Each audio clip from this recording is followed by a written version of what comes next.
Hola, buenas, bienvenido a Contando Crímenes por Yanis. Yo soy Yanis. Vamos a ver.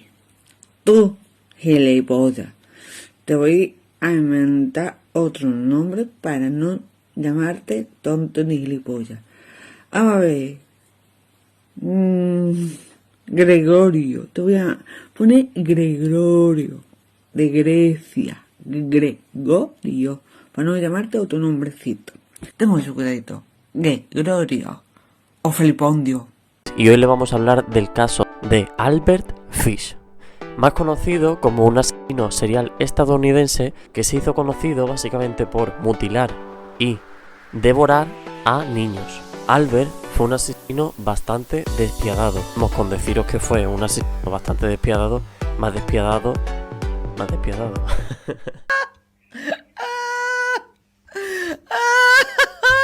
Vamos con deciros que Albert Fish fue uno de los más despiadados, fue uno de los asesinos más despiadados.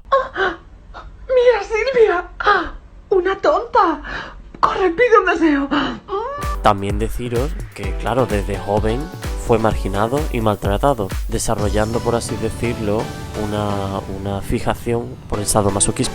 Sin embargo, sus crímenes no empezarían hasta que fue adulto. Empezamos. Capítulo 1. ¿Quién era Albert Fish? La infancia de Albert Fish fue inquietante. Su padre era 43 años mayor que su madre. Cuando Albert nació, su madre tenía 32 años y su padre 75. Además, su familia tenía un gran historial de enfermedades mentales. Su padre era capitán de barco de pesca, pero en 1870 trabajaba en una fábrica de fertilizantes. Y durante este periodo murió de un ataque al corazón. La madre de Fish quedó en la indigencia, y la única salida fue llevar al niño a un orfanato, cuando solo tenía 5 años. Durante ese tiempo, Albert Fish recibió bastante maltrato. Al ser maltratado, digamos que tuvo una filia de todo eso, desarrollando esa filia, y digamos que le gustaba ser maltratado. Al cabo del tiempo, desarrollando una filia, como he dicho, de sadomasoquismo, ya que sentía placer al ser golpeado. 2 años después, su madre ya estaba estabilizada económicamente y podía volver a cuidar de Albert. Pero las marcas de la violencia sufrida durante su estancia en el orfanato no eran fáciles de borrar. A los 9 años se cayó de un árbol y sufrió un traumatismo cráneoencefálico que le provocó fuertes dolores de cabeza y algunos problemas mentales. Capítulo 2. Su primera relación homosexual. En 1882, tan solo con 12 años, tuvo su primera relación homosexual. Además de todo esto, Albert Fish se sentiría atraído en cosas inquietantes, como por ejemplo beber orina, coger y comer heces humanas durante el sexo. También Albert Fish empezaría a ir a baños donde había hombres, básicamente para verlos desnudos. A los 20 años se trasladó a Nueva York y empezó a prostituirse. Tiempo después regresó a Washington, a casa de su madre, pues ya no tenía dinero para mantenerse. Cuando Albert tenía tan solo 28 años, su madre, en un intento desesperado por salvarlo, entre comillas, organizó un matrimonio con una mujer de 14 años mayor que él. Pero esto no cambió la oscura vida de Fish. A los 29 años se trasladó a Nueva York, esta vez con su mujer. En esta época, Albert Fish se involucraba bastante en el sadomasoquismo. Aparte, trabajaba como pintor, pero no tenía un trabajo fijo, por así decirlo. También, por culpa de todo esto, aprovechó a abusar a niños de incluso menores de 6 años. La situación del matrimonio era la peor posible. La esposa de Albert sabía de sus relaciones extramatrimoniales y trataba de sortear la situación de todas las maneras posibles, mientras criaba a los 6 hijos de la pareja. Vamos con deciros que a veces Albert Fish obligaba a sus hijos a automutilarse, y para más colmo de todo esto, aparte de obligarle a automutilarse, hasta que los niños no tenían las nalgas, por así decirlo, en carne viva, no dejaba que parasen de automutilarse. Vamos, es que es bastante grave. Pero bueno, continuemos con la historia. Capítulo 3. Fascinación por los órganos sexuales. Una vez, durante el paseo, Albert y una de sus amantes estaban visitando un museo de cera. Allí quedó fascinado por el pene de uno de los muñecos. A partir de entonces, su interés por los órganos sexuales se multiplicó y sintió la necesidad de castrar a alguien. Durante una relación sexual con un hombre con deficiencia mental, Fish intentó castrarlo, pero el hombre se asustó y logró escapar. Al mismo tiempo, se intensificaron sus visitas a los burdeles, donde podía pagar para ser golpeado y cumplir sus fantasías. Y en 1903 sería detenido por robo. Allí en la cárcel mantendría relaciones sexuales con otros presos. Capítulo 4. El divorcio. En enero de 1917 su mujer le dejaría por otro hombre.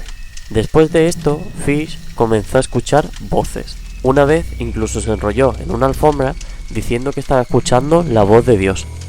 Al ver Fish se hizo adicto al sadomasoquismo. Comenzaría a golpearse a sí mismo. Es tanto todo esto que se clavaría hasta agujas tanto en los testículos como en el ano. Fijaos también la filia que tenía tan grande. Pero bueno, continuemos. Los médicos afirmarían que sufría psicosis, al igual que uno de sus tíos. Capítulo 5. Varios asesinatos. Entre 1910 y 1930 cometería varios asesinatos. Sus preferidos, por así decirlo, eran niños que tenían una deficiencia mental o eran negros, ya que él pensaba que serían menos buscados por su familia. Como creía estar en contacto con Dios, utilizaba este argumento para cometer sus crímenes, mientras no fuera reprendido por Dios. Entonces, nada serio estaría cometiendo.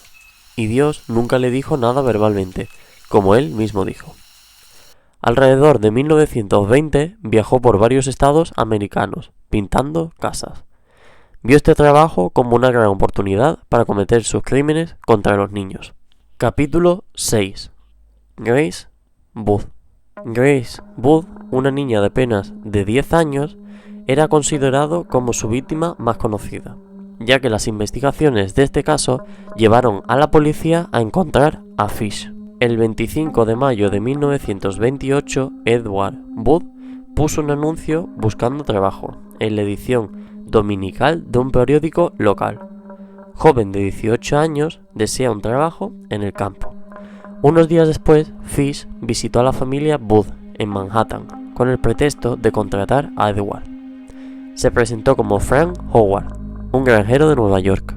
Fue entonces cuando conoció a Grace, la hermana de Booth, que entonces tenía tan solo 10 años. A Edward, este le prometió a Edward un trabajo y le dijo que alguien lo buscaría en unos días. También convenció a los padres que la niña, para que la dejaran, que Grace la acompañara a una fiesta de cumpleaños que Fish inventó que sería en la casa de su hermana. Al principio, su idea era violar y matar a Edward, pero al ver a la niña reformuló sus planes. Grace salió con Fish ese día y nunca más volvió. La investigación de Grace Booth continuó durante 6 años, hasta que en noviembre de 1934 recibirían una carta totalmente anónima. Esta carta tiene palabras bastante fuertes, pero bueno, os voy a decir lo que decía. Os voy a decir un extracto de lo que decía la carta. La carta decía: cuando ella me vio completamente desnudo, comenzó a llorar y a tratar de correr escalera abajo. La atrapé y me dijo que se lo diría a su mamá. La desnudé, pateó y me rasguñó. La estrangulé y entonces la corté en pequeños pedazos para poder llevarme la carne a mis habitaciones. La cociné y comí. Cuál dulce y tierno fue su trasero asado en el horno. Me llevó 9 días comer su cuerpo entero. Estaba deliciosa, carnosa y jugosa. No la follé, aunque podría haberlo hecho si lo hubiera deseado. Murió virgen. Capítulo 7. Todas las víctimas de Albert Fish. Fish dijo que había matado a 23 personas y abusado hasta más de 400 niños. Actuó fríamente como un pedófilo, esperando pacientemente a un niño, previamente elegido. Cuando el niño se quedó solo, ya sea por el descuido del cuidador o por ganarse su confianza, cometió el delito. Como era un anciano, fingía ser buena persona y, gracias a esto, abusaba de los niños y los terminaba matando, ya que nadie sospechaba de sus planes. Este incluso se ganó un apodo, Coco. Fue dado por Billy, un niño de 3 años que jugaba en febrero de 1927 con su amigo de 4 años, también llamado Billy.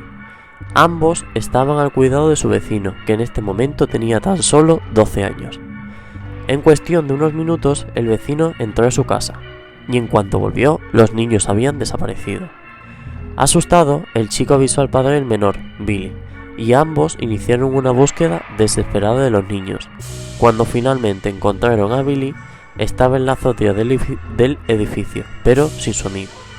Al preguntarle dónde estaba su amigo Billy, respondió: el Coco se lo llevó.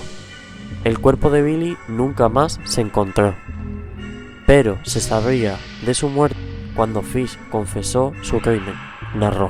Básicamente narró todo lo que le hizo. Cuando le secuestró, lo llevó a una casa abandonada, lo desnudó y le ató los pies y las manos. A partir de ahí comenzó una de las historias más criminales, más espeluznantes que se puede imaginar. Fish separó las herramientas de un látigo, fabricado por él mismo, al que llamó látigo de las 9 colas.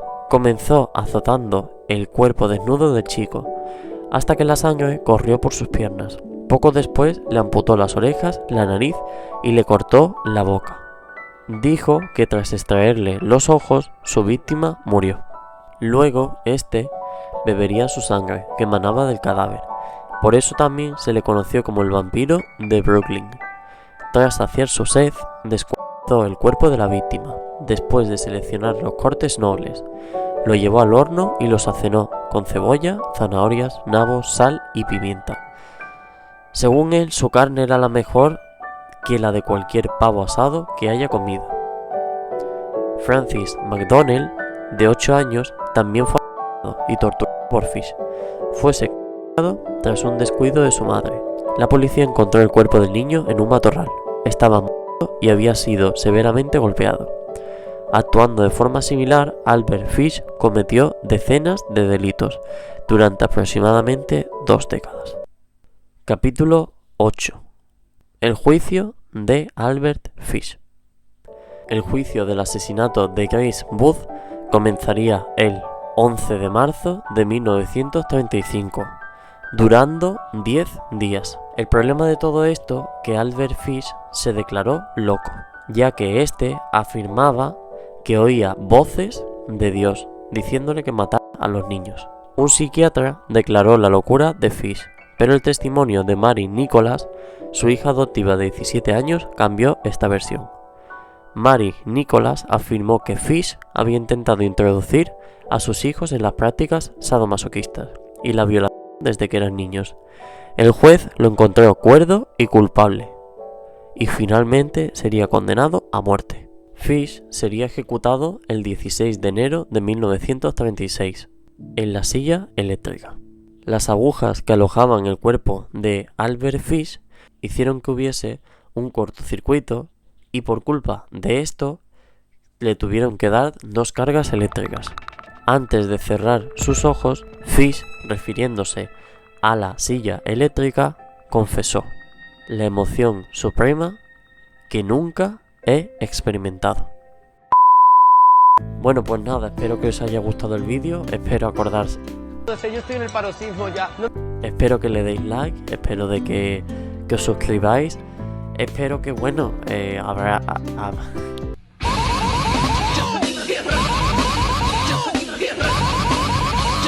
espero que hayáis disfrutado con el vídeo y nada, activar muy importante la campanita para saber que tenéis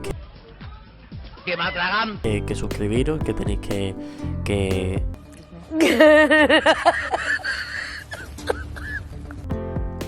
para saber que hay nuevo vídeo Y muy importante, os voy a hacer la pregunta que siempre os hago.